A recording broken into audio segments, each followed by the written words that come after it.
Algunos de los damnificados por el volcán de La Palma reciben las llaves de su nueva vivienda. La empresa pública Visocan ha entregado las primeras 15 viviendas de las 29 previstas en la promoción adquirida en Montaña Tenisca. Es un alivio para estas personas y un paso imprescindible para que puedan reiniciar su vida tras el volcán.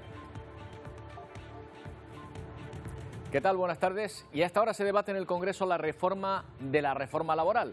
Vamos a ver en directo el debate que se está produciendo justo ahora, en este momento, y que va a culminar con la votación, en la que parece que el Gobierno tendrá los apoyos necesarios, pero no de sus socios habituales. Los partidos más a la izquierda creen que no se cumple con la derogación prometida por Pedro Sánchez, que ha encontrado en cambio el apoyo de otras formaciones. Y al margen de la lectura política que se quiera hacer, lo cierto es que la reforma en sí no se deroga. Los expertos coinciden en que se mantiene el grueso de la norma, pero incluye retoques importantes que nos afectan a todos los que tenemos un contrato laboral o aspiramos a tenerlo. Es lo que podríamos definir como la reforma de la reforma.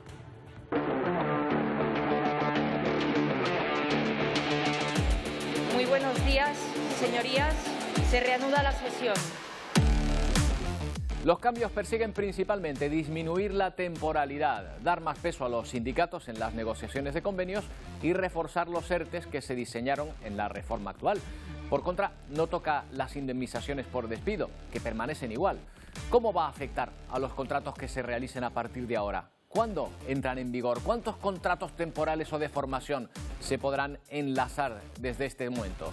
Son algunas de las cuestiones que vamos a analizar.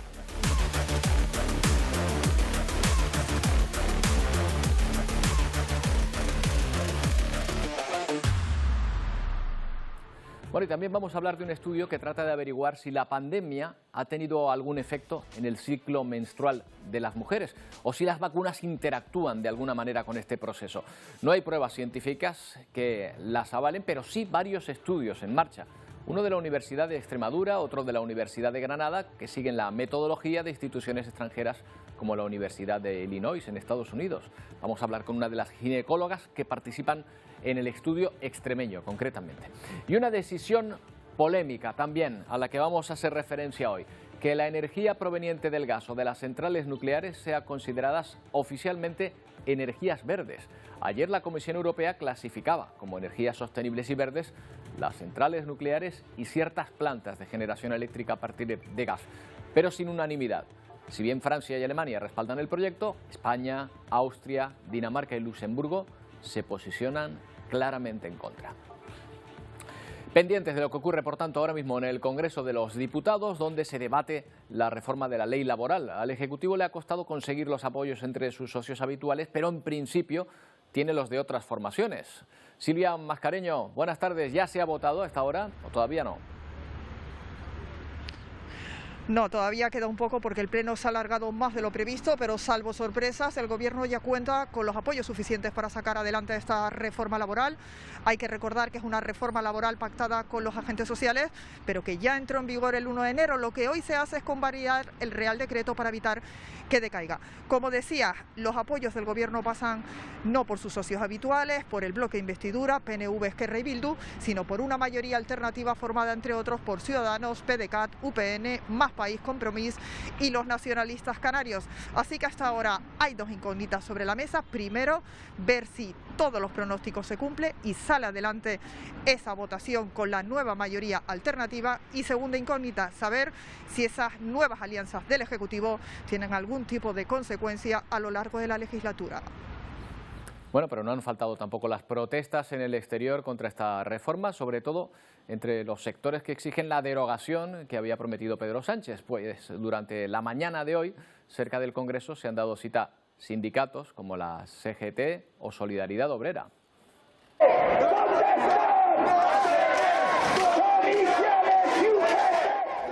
Bueno, pues ahí los ven protestando contra esta actual reforma. Piden al Gobierno la derogación real de las reformas laborales.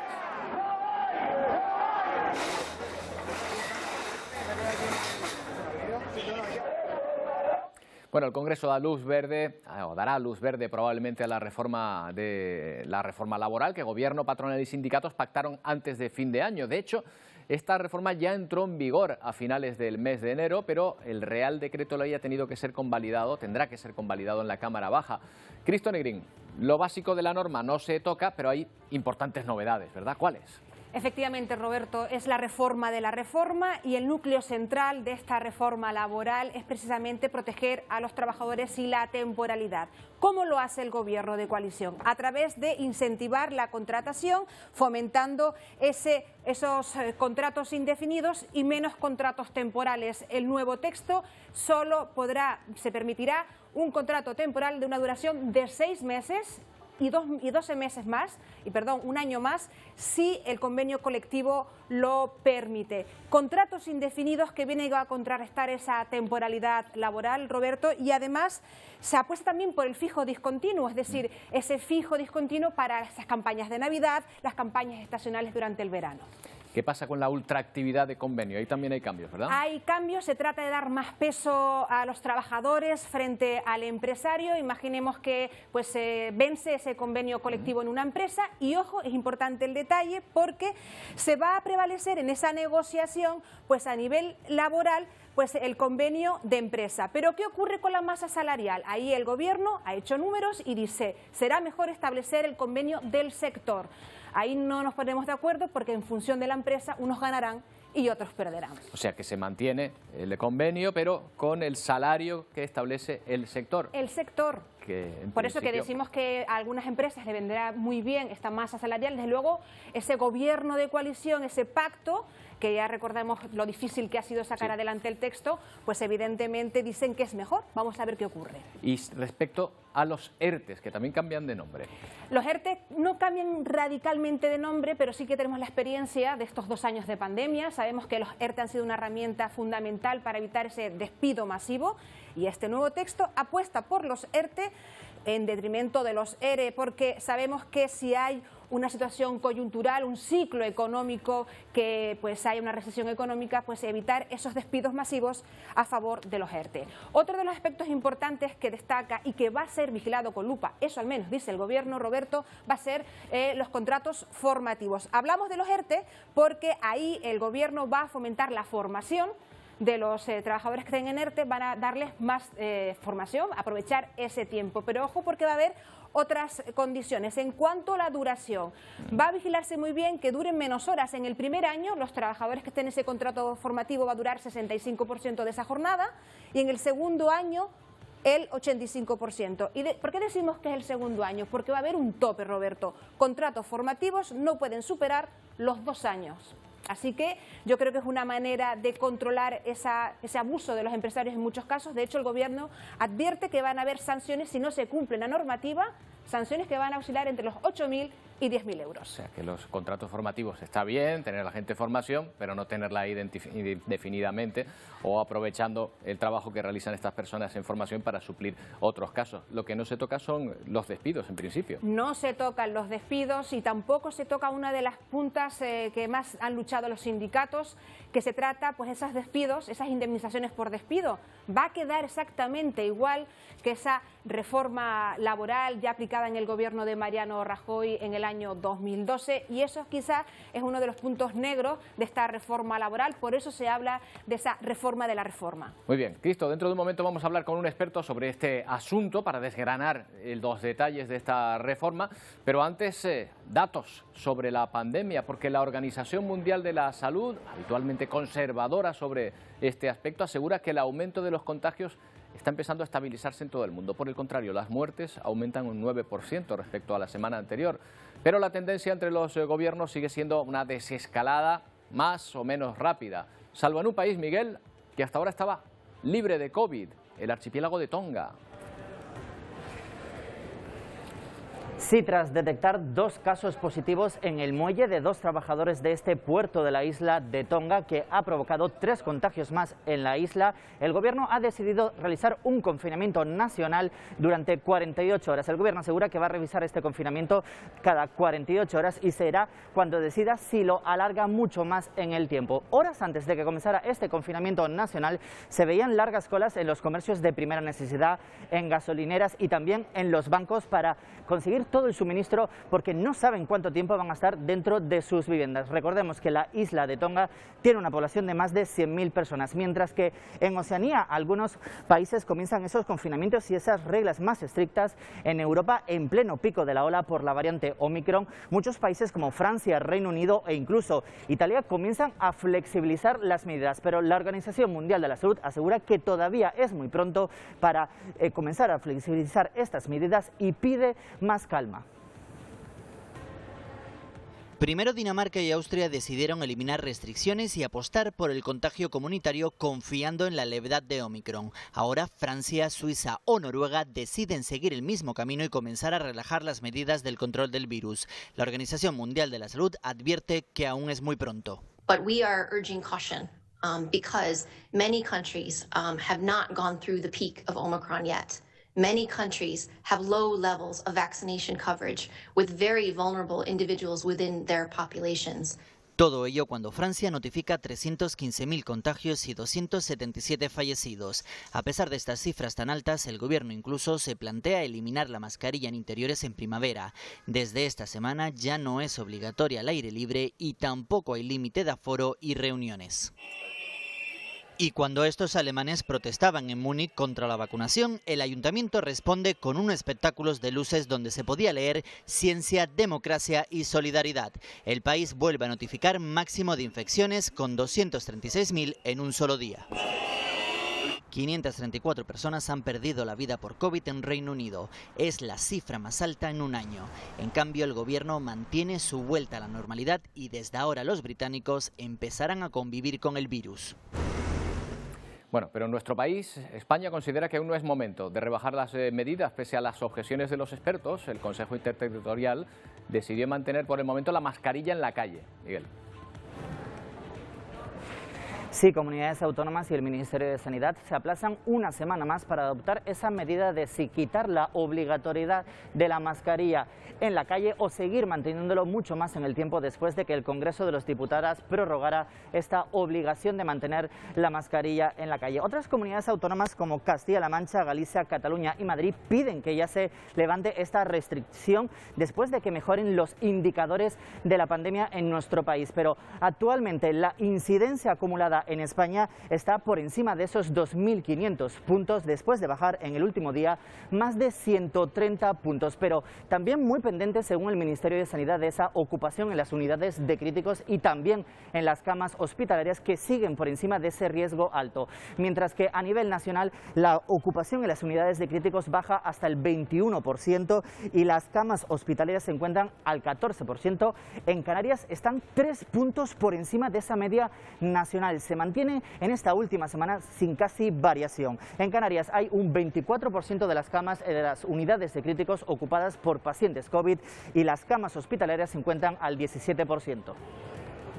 El Congreso aprobó, como les estamos diciendo, prorrogar la obligatoriedad del uso de la mascarilla, pero también la Comisión de Igualdad abrió una investigación sobre si hay cambios en el ciclo menstrual de las mujeres que reciben la vacuna contra el COVID-19.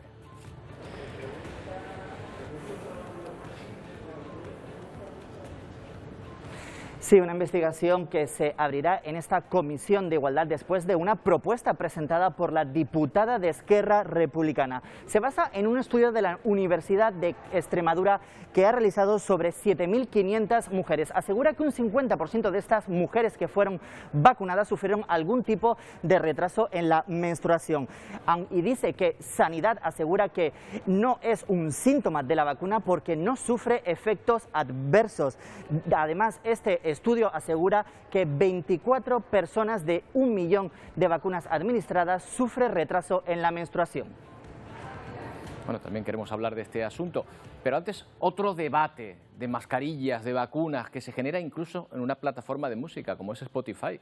Varios artistas han amenazado con irse de la plataforma si se mantiene un podcast que consideran antivacunas. La compañía ha tenido que actuar ante el debate que se ha generado en redes sociales. Primero fue Neil Young, después la cantante Joni Mitchell y por último más de 270 científicos los que piden control en los podcasts de Spotify. Giving their opinion Aseguran que la aplicación musical carece de una política clara sobre las desinformaciones y las fake news, una polémica que se ha avivado con las declaraciones del humorista Joe Rogan en la plataforma. Rogan es escuchado por más de 11 millones de personas y considerado el podcast más influyente. En él pone en duda la efectividad de las vacunas, las restricciones gubernamentales e incluso la pandemia. Tras las denuncias, Spotify ha prometido indicar la sensibilidad del contenido y el humorista se ha disculpado. My pledge to you is that I will do my best to try to balance out these more controversial viewpoints with other people's perspectives so we can maybe find a better point of view. Un perdón insuficiente según la comunidad científica, que cree que la disculpa no es real y seguirá difundiendo información errónea. En la calle, en cambio, apoyan la libertad de expresión. Their music, they can do what they want. They might not believe what Joe Rogan has to say, but Joe Rogan also has the right to say what he wants to say on his platform. Esta polémica podría generar un éxodo de usuarios a otras plataformas e incluso, según los expertos, provocar pérdidas millonarias a la compañía. Y en el Congreso de los Diputados se mantiene ahora mismo el debate en torno a esa ley laboral, que se espera que sea aprobada. Tenemos imágenes en directo ahora mismo, creo que todavía no ha comenzado la votación. Aquí solo se puede todavía el debate, incluso de otras cuestiones de ese debate de la nueva ley laboral. A lo largo de esta jornada se votará y se espera que efectivamente, aunque no sea de sus socios habituales, el Gobierno obtendrá el apoyo de otros partidos de la Cámara. O sea, aquello que les gusta a ellos se puede hacer, pero no se puede hacer el... Y en La Palma hay vecinos que hoy se han llevado una gran alegría. Son afectados por el volcán, que han recibido sus nuevas viviendas en los llanos de Aridane. May Navarro ha acompañado a alguna de estas familias que nos han abierto las puertas de su nueva casa. Al otro lado de la puerta que nos encontramos, porque hoy Diana recibía las llaves de su nuevo hogar. Pasa tú, Diana, ¿cómo estás viviendo este día? Una felicidad que no me cabe en el pecho. Vamos a mostrarle a toda Canarias estas primeras viviendas que se entregan aquí en la montaña Tenisca. Aquí tenemos la cocina. ¿Cuántas habitaciones tiene tu nuevo hogar? Tres habitaciones, 2 baños, está bastante bien, la verdad. Porque la unidad familiar está formada por 3 miembros. Y cuéntanos, ¿cuál ha sido tu historia a lo largo de estos meses? Pues yo, la verdad, además de haber pasado por esta desafortunada, me he sentido muy acobijada por mis amigos, por mi familia. La verdad, aquí es donde uno se da cuenta con quién de verdad cuenta. Y yo no estoy sola. Vamos a seguir mostrándole a toda Canarias tu nuevo hogar, porque aquí tienes otra habitación, un baño. ¿Cómo van a hacer la repartición de las diferentes estancias de la casa? Eso no te lo puedo decir porque lo tiene que hacer mi hijo. Se lo voy a dar a él. Un amplio salón. Un amplio salón, otro cuarto y otro baño. La verdad que están muy bien, muy bien. Aparentemente todo está muy bien. Vamos a esperar qué vecinos nos toca. Eso es lo importante también, hay que hacer por hacerles un matiz. Está como cuando nosotros éramos pequeños, el Día de Reyes, ese día de tanta ilusión, de tanto nerviosismo. Lo estás viviendo con intensidad esta jornada, ¿verdad? La verdad, para mí estoy muy sensible, la verdad, porque esto para mí me da un poquito de estabilidad después de que sentí que la había perdido. Y mira, la verdad, muy agradecida con todo el mundo. Ya les han entregado la vivienda, pero ¿cuándo tienen pensado poder entrar a vivir? Porque hay que darle de alta el agua, la luz, imaginamos. Lo que me demore dando de alta a los servicios, eso voy a demorar en pasarme a vivir aquí. Hay ganas, hay ilusión. Un montón. Por mí me venía ya el fin de semana. Pues con esta ilusión y con estas ganas, con esta fuerza que nosotros nos quedamos compartiendo con ella, y con el compromiso de que cuando estés instalada también compartamos contigo. ¿Te parece? Vale. Pues la ponemos en esta situación, Roberto, disfrutando de una nueva felicidad en la Isla Bonita.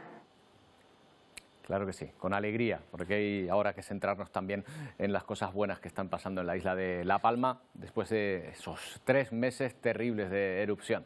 Bueno, vamos a centrarnos en la repercusión de los cambios de la nueva reforma laboral. Lo vamos a hacer con un experto, Sergio González López, es adjunto a la dirección del Departamento Laboral de Gestiona. ¿Qué tal, Sergio? ¿Cómo estás? Buenas tardes. Hola, ¿qué tal? Buenas tardes a todos. Pues muy bien, muy bien. Me imagino que poniéndose al día con esta reforma laboral en que vemos que sobre todo se endurecen los requisitos para la contratación. ¿De qué manera?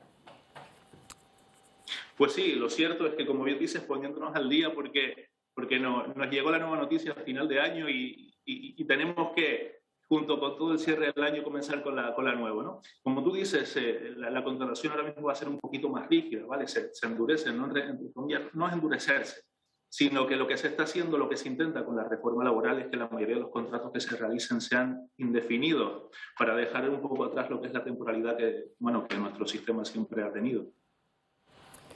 Por ejemplo, los contratos por obra y servicio desaparecen directamente, ¿verdad?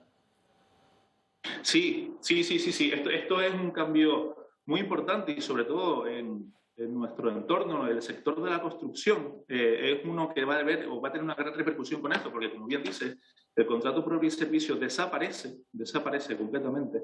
Aunque sí es cierto que tenemos una vacatio legis, ¿vale? Tenemos 3 meses desde el momento en el que se ha publicado esta reforma laboral a final de diciembre hasta que termina hasta que llega el 30 de marzo, en el que durante este periodo sí se pueden hacer una serie de contratos temporales, siempre muy restringidos y con una duración máxima que da el propio Real Decreto, pero a partir del 30 de marzo el contrato de obra y servicio desaparece, no se podrán realizar más contratos de obra y servicio.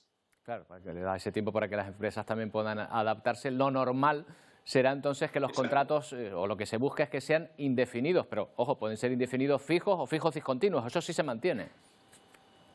Efectivamente, además el legislador intenta, porque al final, como bien dices, está el contrato fijo y el contrato fijo discontinuo también es un contrato fijo, también es una persona que no va a ver rota su relación contractual con la empresa, ¿verdad? Pues el legislador intenta fomentar el contrato de fijos discontinuos para que cada vez sea menos utilizado el contrato temporal y la gente tenga una mayor estabilidad en el empleo.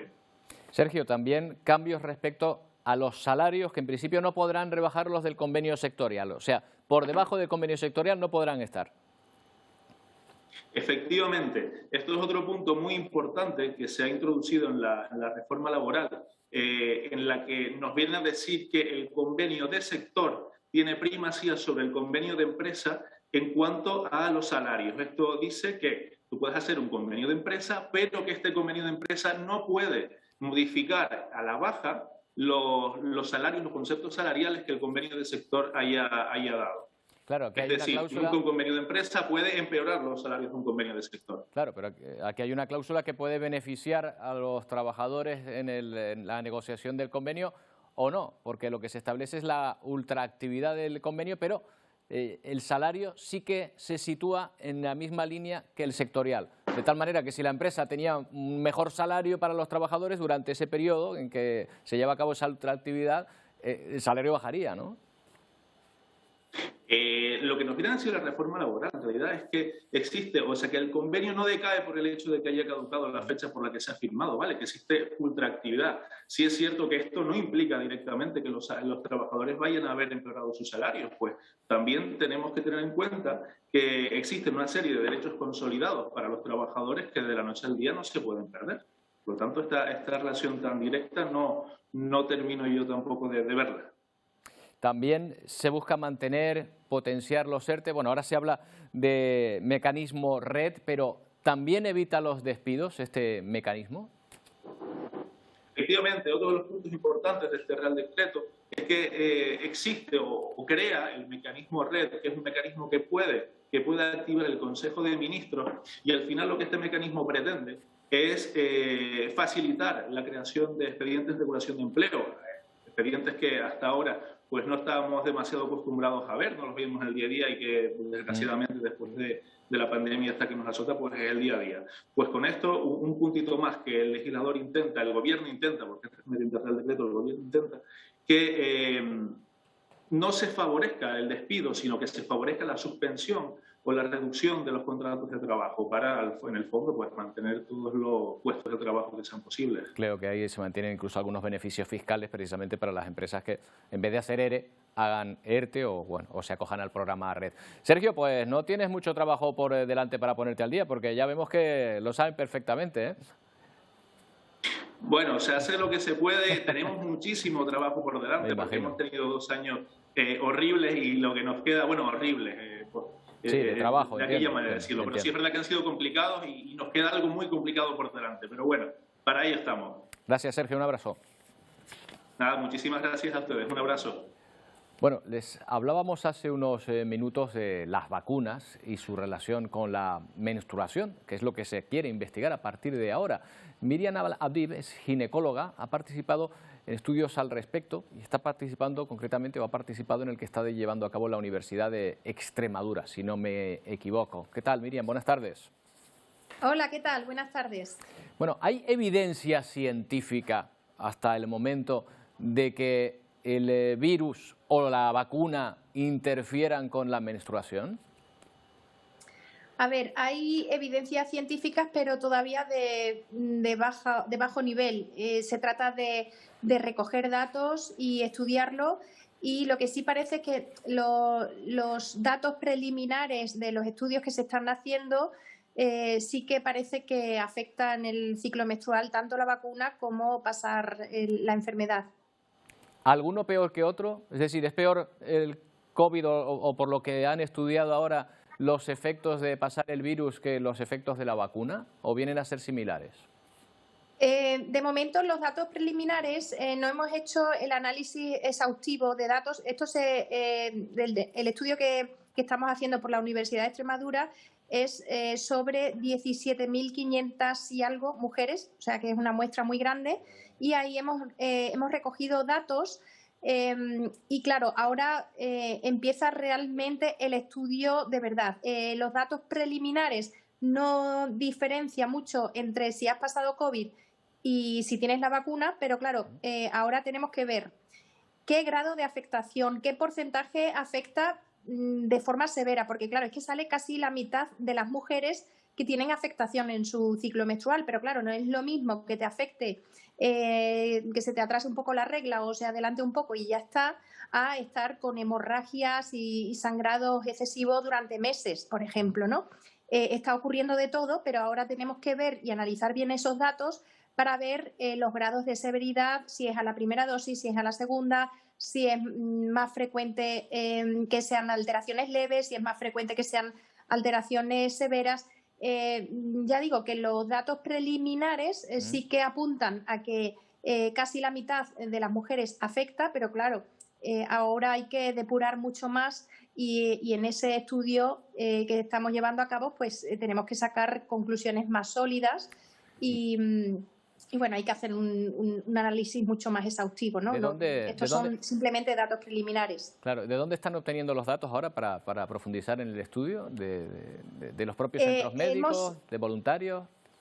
No, pues ha sido a través de una encuesta con un método similar a la Universidad de Illinois, donde pues se han recogido datos, se ha distribuido a mujeres.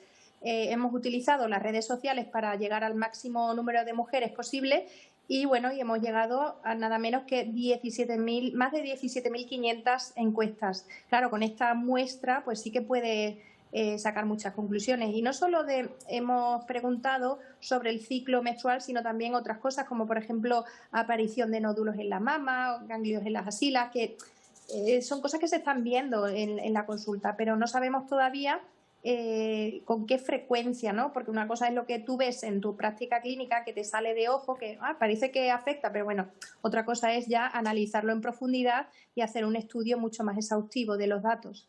Pues muy bien, Miriam, ya estaremos atentos entonces a esos resultados y a lo que arrojan esos datos a la luz. Muchas gracias por atendernos. Muchísimas gracias. Bueno, pues ahí está esa universidad, ese estudio de la Universidad de Extremadura, también la Universidad de Granada, que siguen la metodología de otra universidad extranjera, la de Illinois, en Chicago. Bueno, unos minutos para una pausa y volvemos enseguida con más temas que les interesan.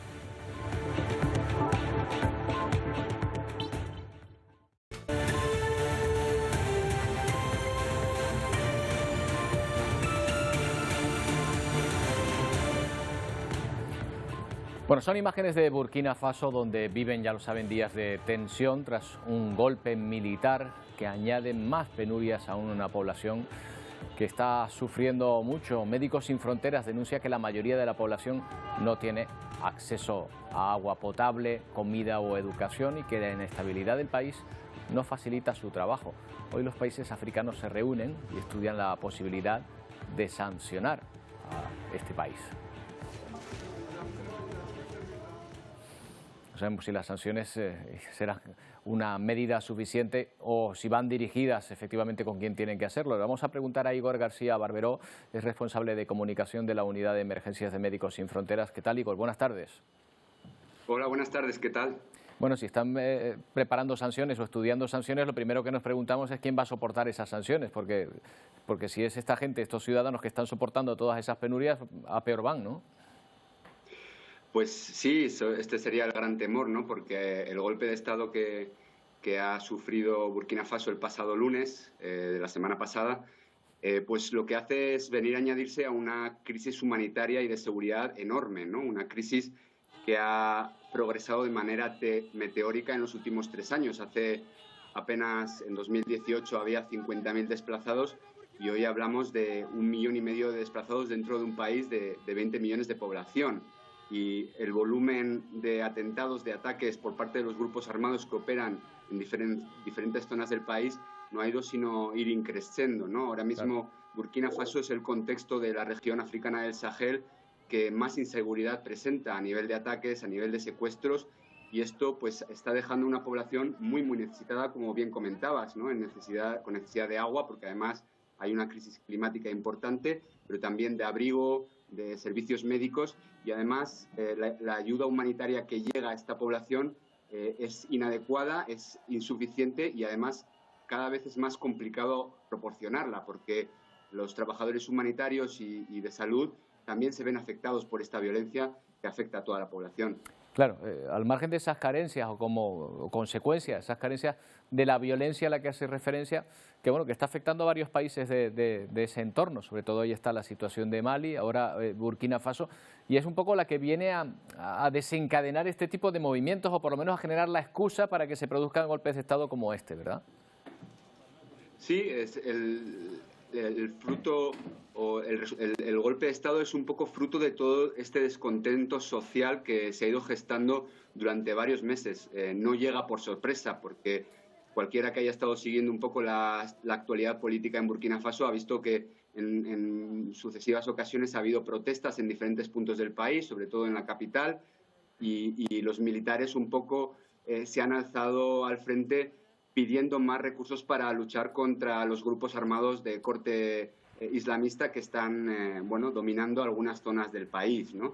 Y al final quien lo paga pues es la gente de a pie, porque las personas que nosotros vemos en nuestros proyectos en Médicos Sin Fronteras en diferentes regiones del país, pues de un día para otro tienen que abandonarlo todo, huyen con lo puesto, a veces caminan decenas de kilómetros, no saben cuándo van a poder volver a sus aldeas, han perdido en muchos casos a familiares, han sufrido violencia y tienen un día a día de mucha precariedad, ¿no? Nosotros hemos recogido testimonios de mujeres que solo para conseguir un cubo de agua, una garrafa de agua, pues tienen que caminar muchas horas, esperar durante muchas horas y a veces no saben si van a llegar a su casa con el agua que les va a servir para cocinar, para lavar, para lo más básico, ¿no? En su día a día. Tremendo lo que nos cuentas. Igor, Médicos Sin Fronteras, ¿dónde está actuando ahora mismo? ¿En las grandes ciudades, en las aldeas? ¿Dónde concentran ustedes su actividad principal ahí en este país?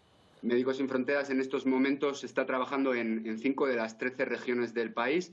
Estamos en las regiones más cercanas al conflicto o donde se dirigen muchas de las personas que huyen de la violencia. Una violencia que cada vez gradualmente está afectando a más zonas del país, zonas que hasta hace unos años o incluso meses eran consideradas estables, ahora mismo también son complicadas, el acceso ya incluso por carretera a veces puede ser complicado y lo que tratamos de hacer es apoyar por un lado algunos centros de salud de tipo secundario o primario, ya sea con personal o con donaciones de medicamentos y también a veces hacemos intervenciones más rápidas de respuesta de emergencia cuando, por ejemplo, hay un desplazamiento de población repentino que traslada a 5.000, 10.000 personas de un lugar a otro. Entonces, esas personas llegan sin nada y hay que hacer de todo. Un componente fundamental, más allá de la acción médica, es también el tema de perforar pozos para poder sacar agua potable para la población, porque, como hemos dicho, pues es una de las grandes necesidades, ¿no? También la desnutrición infantil es un problema que cada vez es más importante. Bueno, terrible la situación en la que se enfrentan y ahora añadiendo esta inestabilidad política. Igor, pues seguiremos hablando de este asunto en los próximos días. Gracias por atendernos. Muchas gracias a vosotros, que tengáis buen día. Buen día. Bueno, pues también tenemos que mirar a Siria, donde después de un atentado terrorista, este miércoles que dejaba al menos 9 víctimas mortales, Estados Unidos ha anunciado a su vez la muerte del líder del ISIS. También ha notificado la muerte de al menos 13 personas en enfrentamientos, tanto antes como después de estas operaciones, incluidos 6 menores.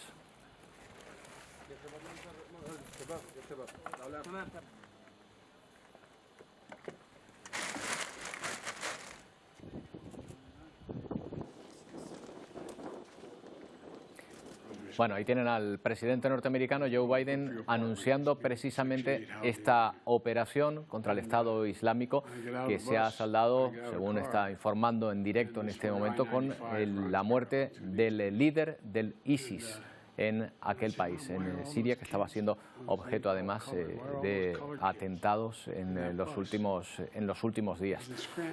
Se lo contaremos también con detalle, todos los detalles de esta operación de Estados Unidos en aquel lugar.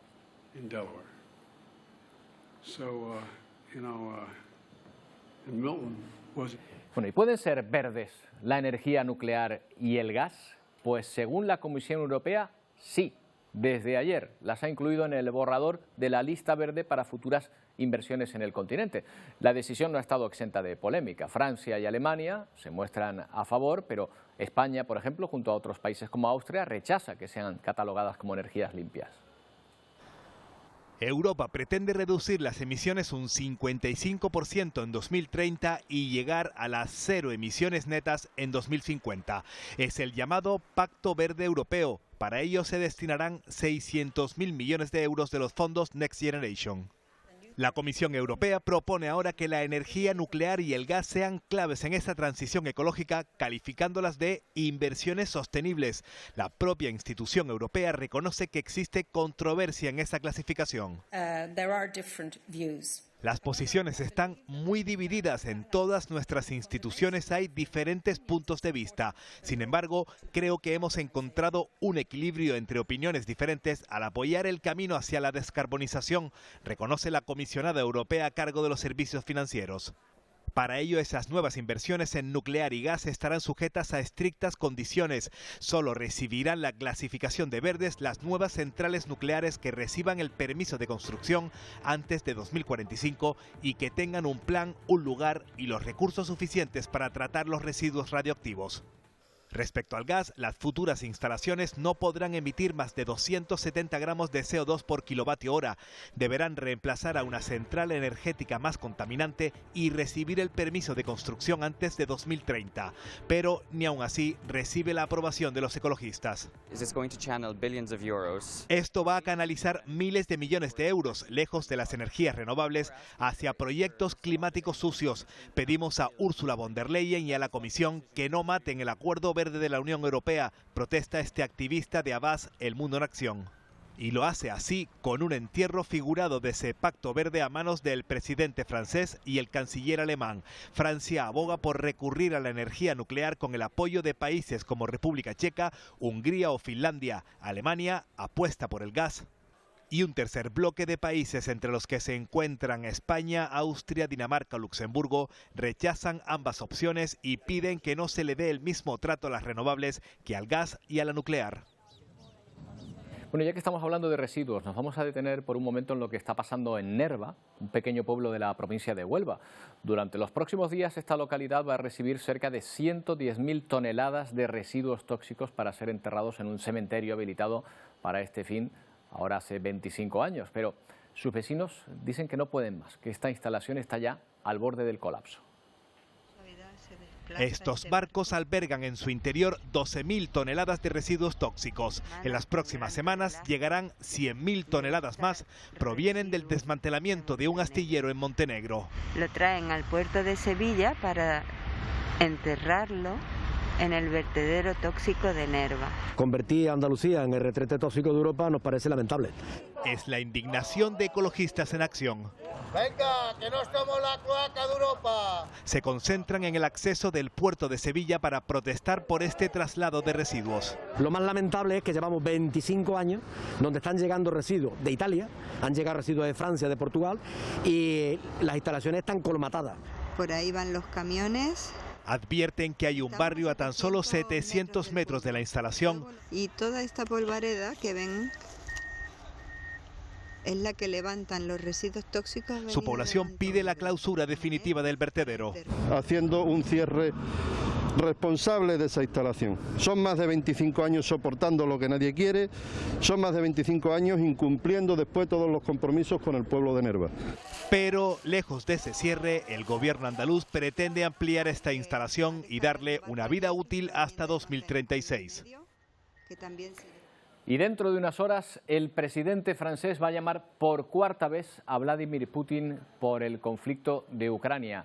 Macron también se va a telefonear hoy con Joe Biden, después de que Estados Unidos anunciara el despliegue de 3.000 soldados por el este de Europa. 1.700 soldados se van hasta Polonia y 300 se van a ir hasta Alemania. Desde ese país saldrán otros 1.000 más hasta Rumanía.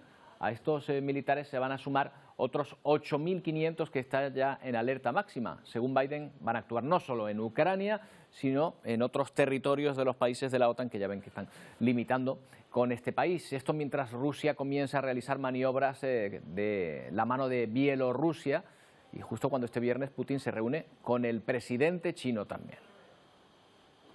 The United States will soon move additional forces to Romania, Poland and Germany. Estados Unidos desplegará fuerzas adicionales en Rumanía, Polonia y Alemania para garantizar la seguridad de los aliados de la OTAN. Así lo anunciaba este miércoles el portavoz del Pentágono, John Kirby. En total, más de 3.000 soldados estadounidenses ubicados en países miembros y otros 8.500 en alerta máxima ante una posible escalada de tensión. Aclaran, estos no entrarán en Ucrania. Su misión, dicen, es mantener la seguridad de los miembros de la alianza. De hecho, así sus buques de guerra mandaban un mensaje claro, y es que las tropas se preparan.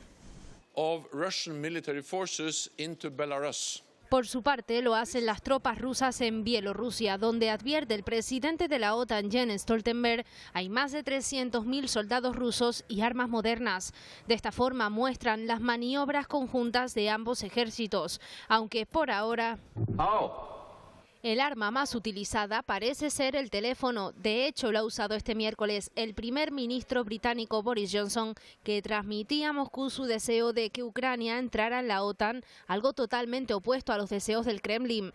Este jueves, además, Macron llamará por cuarta vez a Putin y se espera que lo haga con Joe Biden, ambas llamadas en las próximas horas. En cuanto a los encuentros, este viernes Putin viaja a China, que ya le ha mostrado su fiel apoyo. Entre los temas se prevé lleguen acuerdos en materia energética y de gas, así como tener una mayor cooperación financiera. En este sentido, y ante las sanciones económicas norteamericanas, Rusia asegura que ya tiene planes para enfrentarlas.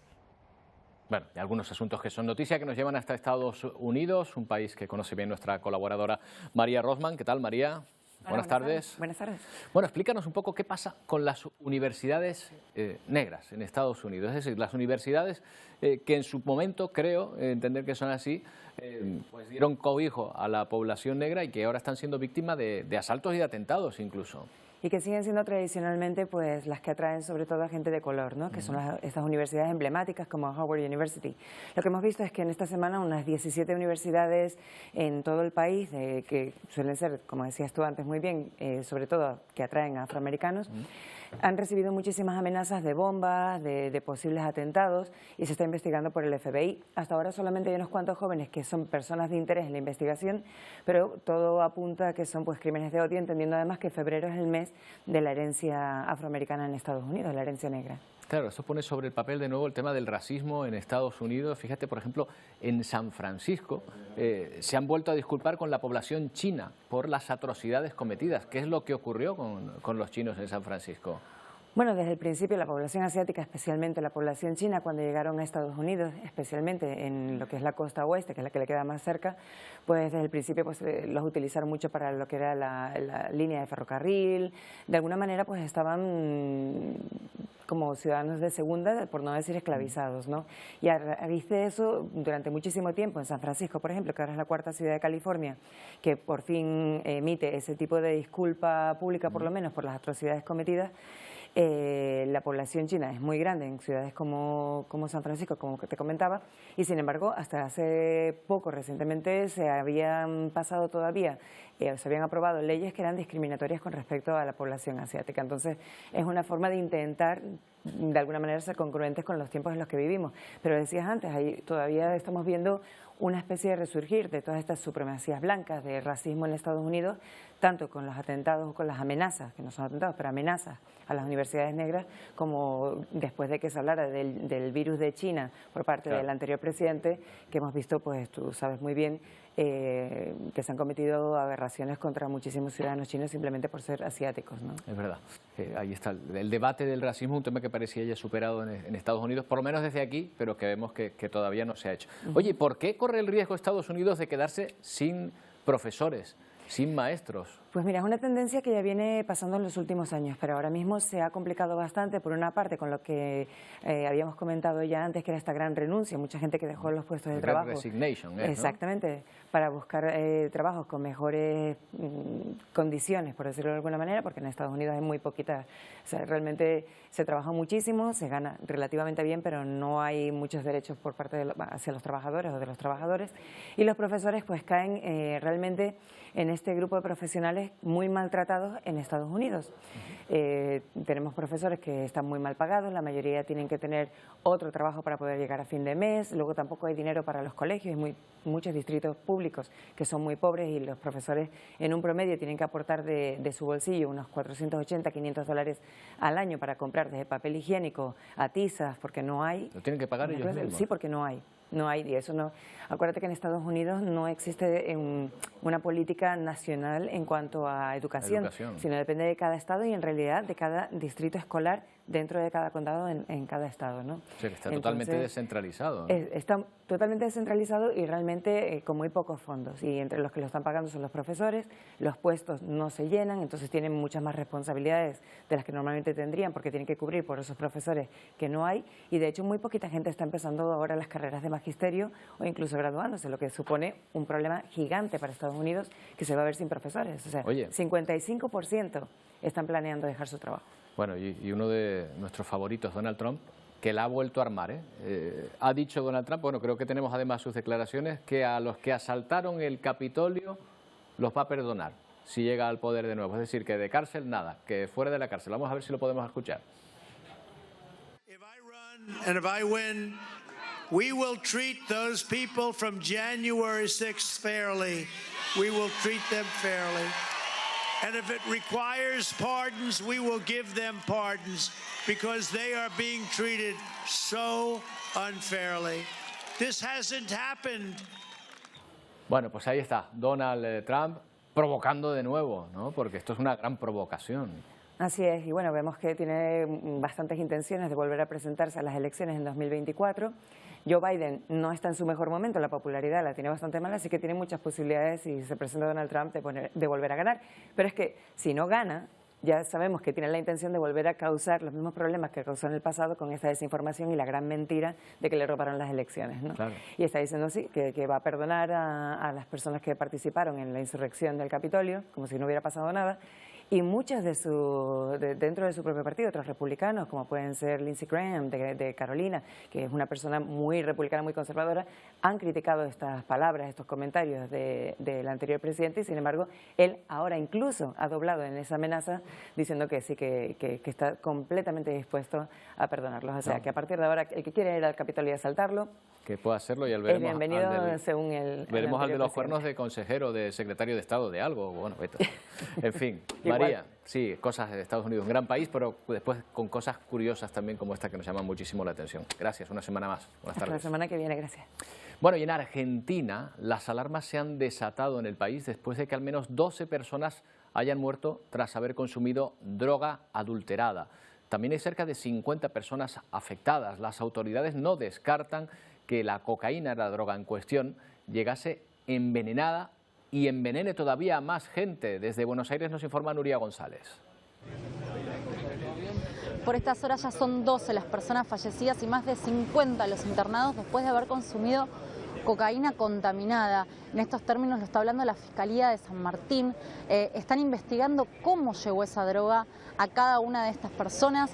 Todas ponen en lugar común el lugar de ventas, de donde ellos compraron esa cocaína adulterada, es todos en un mismo lugar. Bueno, lo que está investigando la Fiscalía ahora es quiénes son esas personas que la vendieron, pero sobre todo quiénes son aquellas personas que adulteraron esta cocaína. Y sobre todo, y lo que se va a conocer en las próximas horas es qué contenía, con qué se adulteró eso, y por eso llevó a más de 12 personas muertas, e insisto, y más de 50 personas internadas en estos momentos en diferentes hospitales del conurbano bonaerense. Informó Nuria González Rouco para Alianza Informativa Latinoamericana. Bueno, no dejamos el continente americano. Un día más volvemos a fijarnos en Ecuador, donde continúa la búsqueda de los desaparecidos por la avalancha de lodo que arrasó algunos barrios de Quito. Antonio Cárdenas, ¿cuál es la situación allí? Cuéntanos. Ya me gustaría, Roberto, no tener que entrar para contar estas cosas, pero está ocurriendo. Ayer contamos 24 fallecidos.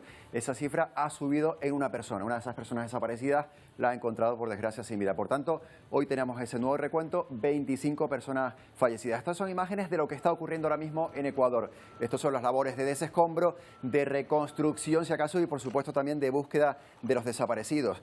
Paralelamente está la investigación. El alcalde de Quito ha dicho que lo que ha ocurrido es que una presa que había, ya sabes que esta zona es una zona cercana a una ladera de una montaña, había una presa construida en los años 90 y esa presa ha fallado y ese dique de contención. Por tanto, ese agua, esas lluvias torrenciales que cayeron, saltaron y hicieron esto que estamos viendo, ese agua, ese lodo, un montón de desperfectos que han ocurrido y también, lo más grave, esas 25 personas fallecidas, Roberto, y 6 personas que todavía continúan desaparecidas. Bueno, tremendo. Oye, por cierto, volviendo a Canarias, hoy encabezamos varias clasificaciones de la Agencia Estatal de Meteorología, ¿verdad? A ver, sí. ¿Cuáles? Bueno, pues la primera de ellas es la clasificación por viento, sí, de las zonas más ventosas de Canarias no, de toda España, de las 10 zonas más ventosas de toda España, en este día que estamos de hoy, en este jueves. Canarias encabeza las 10 primeras clasificaciones. La racha máxima de viento es 110 kilómetros por hora en las cañadas del Teide, eso suele ocurrir en Izaña, pero también en la Victoria de Sendejo. Estas imágenes que estamos viendo son de esta mañana, los desperfectos de esta pasada noche. Se ha notado el viento sobre todo en la provincia occidental, y en Tenerife se ha llevado la peor parte. Bueno, algunos desperfectos, por suerte, los bomberos han tenido que intervenir, pero no ha habido víctimas, no ha habido daños humanos. Aquí estamos viendo, por ejemplo, esto en La Orotava. Otra de las clasificaciones que tiene Canarias por delante, las temperaturas. Es normal que las temperaturas en esta época del año las más altas sean en Canarias, pero lo que no es normal es que haya lugares que hoy ya han pasado de los 27 grados, como por ejemplo el puerto de Mogán, Agaete o también el puerto de la Cruz. Y lo que estamos viendo, salto, ¿verdad? De bajas temperaturas para lo que estamos acostumbrados de repente a 27 grados. A 27 grados, una cosa inusual para el mes de febrero. Bueno, lo que estamos viendo ya es la previsión del tiempo para mañana. Ese viento que hemos tenido en la provincia occidental ya hoy se está trasladando a la provincia oriental. Para mañana y para pasado esperamos en Lanzarote, en Graciosa y en Fuerteventura viento del sureste que va a ser moderado y también puede dejar rachas fuertes. Bueno, para Gran Canaria, para Tenerife, para La Gomera, El Hierro y La Palma esperamos más estabilidad. Lo que vamos a tener mañana va a seguir siendo esa calima, algo de sol, nubes y viento en la provincia oriental, sobre todo en aquellas 3 islas, y algo más de sol en la provincia occidental. Bueno, ¿tienes a Bob Marley en tu mi lista de reproducción? ¿Sí? ¿En tu lista de reproducción? Lo tengo siempre. Sí, pues venga, pues te vas a alegrar porque para despedirnos hoy hemos elegido precisamente una exposición en Londres centrada en el cantante jamaicano, el legendario músico, máximo exponente de la historia de la música reggae. Su música, sus fotografías, sus objetos personales podrán ser vistos en las próximas 10 semanas en este lugar. Con sus objetos, con su música, les decimos hasta mañana a la 1:30 en una nueva edición de Atlántico Noticias. Adiós.